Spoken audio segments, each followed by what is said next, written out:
Good day, folks. This is Greg Judy at Green Pastures Farm on a cold, blustery day here in December. And we're inside. I'm going over my part 3. We're going to cover part 3 of starting out. I'm a young farmer. I've got 20 acres. I've just got 5 cows. And where do I start? Well, in part 1, we talked about getting an effective perimeter fence, which we've done. So go back and look at part 1. We got the perimeter in, and we also ran an offset hot wire. Talked about that a little bit. And then in part 2, we talked about charging it up with a charger.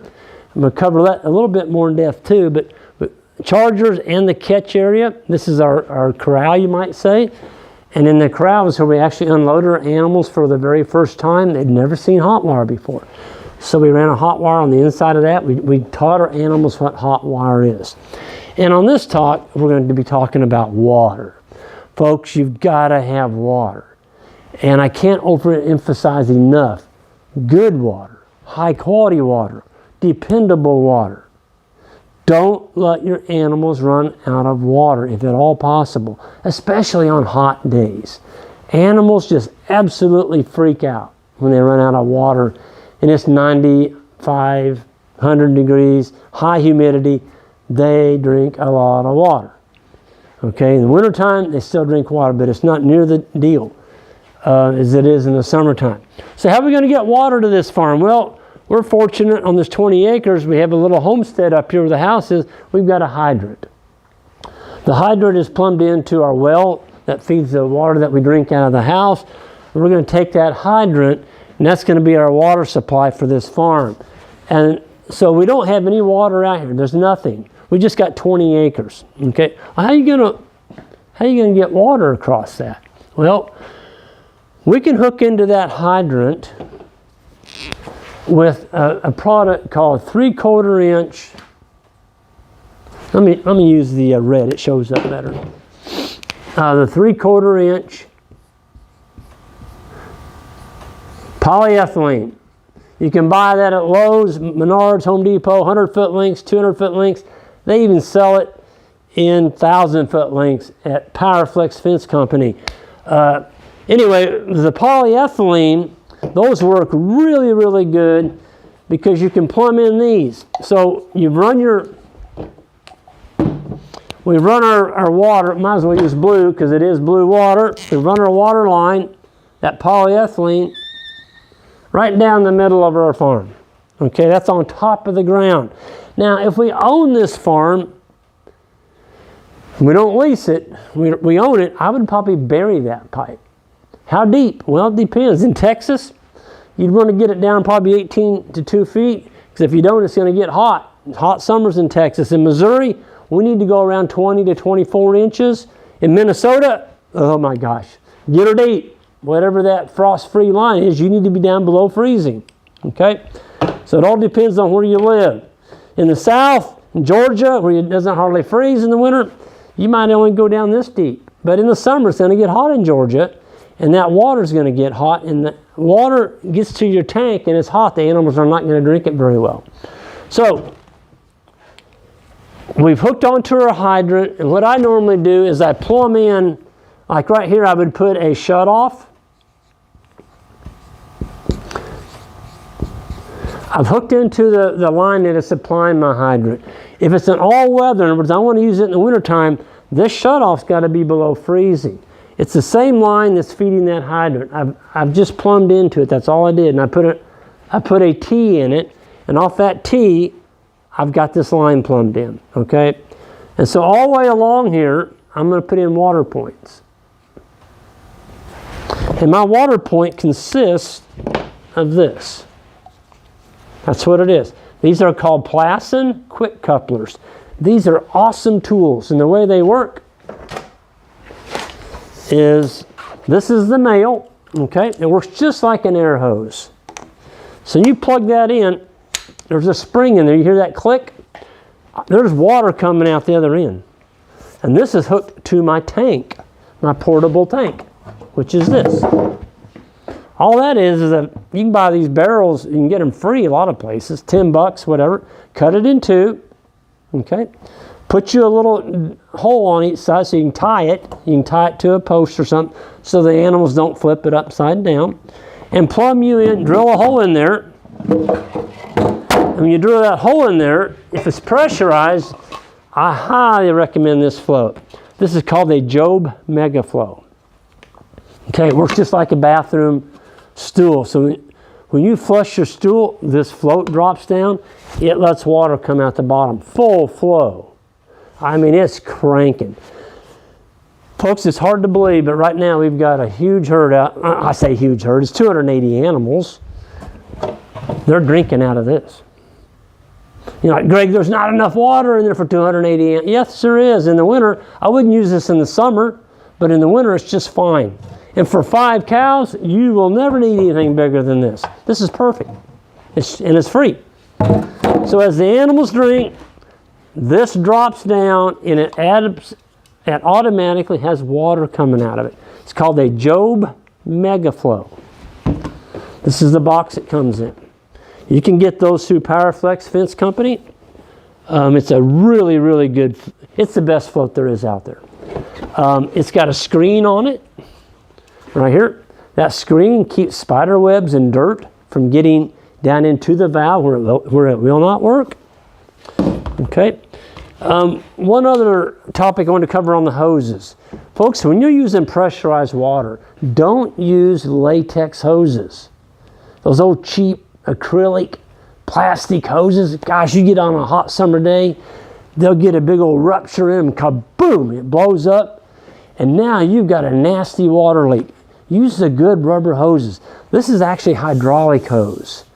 I had it at a hydraulic company, and they put the good fittings on it. These are good brass fittings. I've had this hose for over 20 years, and it's still like a brand new hose. And so it just screws onto your snap coupler, the male. See that? Always keep 2 of these. That's all you need. Folks, you don't need any more than 1 valve. That's it. This valve is the only valve you need for your whole farm. Just 1.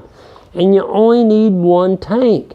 Don't go spending all your money buying multiple tanks to put all these permanent paddocks in. We're going to talk about that a little bit. Right now that we're talking about water. Folks, you know what this costs? This is $14.95. This guy right here is $4.95. Keep 2 of these around. And I'll tell you why. On a real hot summer day, I think I've had maybe 3 of these break in my lifetime, but they break right there. This thing pops off because there's pressure on that. On a real hot day, if that breaks off, you don't have a water leak. That's the beautiful thing about it. When it breaks, what happens is it just comes up. It comes up. There's no water coming out. At least you don't have a nasty water flow going all over your property. And if you're paying for water, let's just say that hydrant was hooked to public water, and this thing breaks, you're not going to have a water bill. $14.95, $4.95. So for 20 bucks, I put in a water point across my farm. And so we got 20 acres. I just put that in there for reference. You can put them however close you want them. Okay, so we've covered that. Now that I've got that plumbed in, when I move my cows, I'm just gonna dump this each time I move my cows, and I'm gonna carry it to my next snap coupler and plug it in again.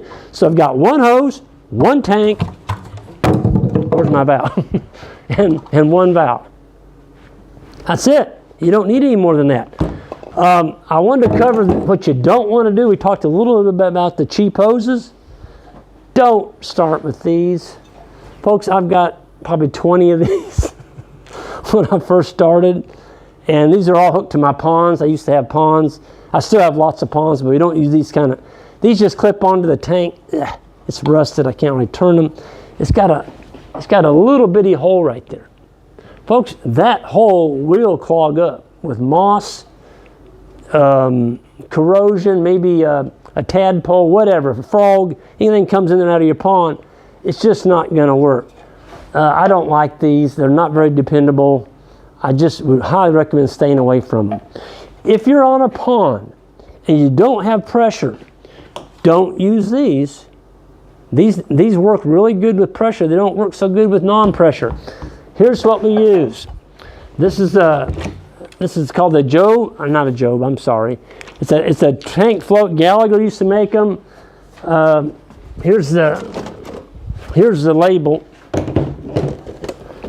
It's called a stock proof trough valve. Philmac makes those. Folks, this is one awesome gravity flow water. So if you've got gravity, it's just coming through a pond dam, and you can hook into it with your tank. These work phenomenal. They're full flow. I mean, when that thing drops down right out of this bottom, you've got water pouring out of there. It'll keep up with a large herd of cattle. You just plumb this right into the side of your tank and you're good to go. It works the same way. When they drink, this drops down, water comes in. Okay, so now we've covered pressurized water. I didn't cover, we got a pond out here. We don't have any pressurized water. I'm going to take this out. Okay, all we got's a pond. That's it.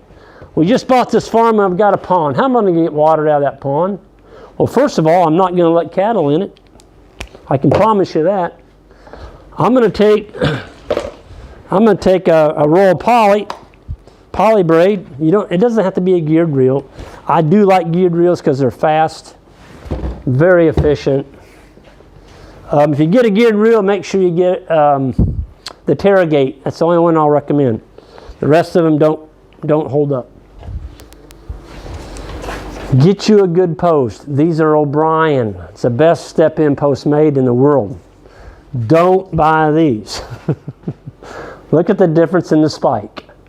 Folks, on a real cold day and your ground's froze, you're not going to get this one in.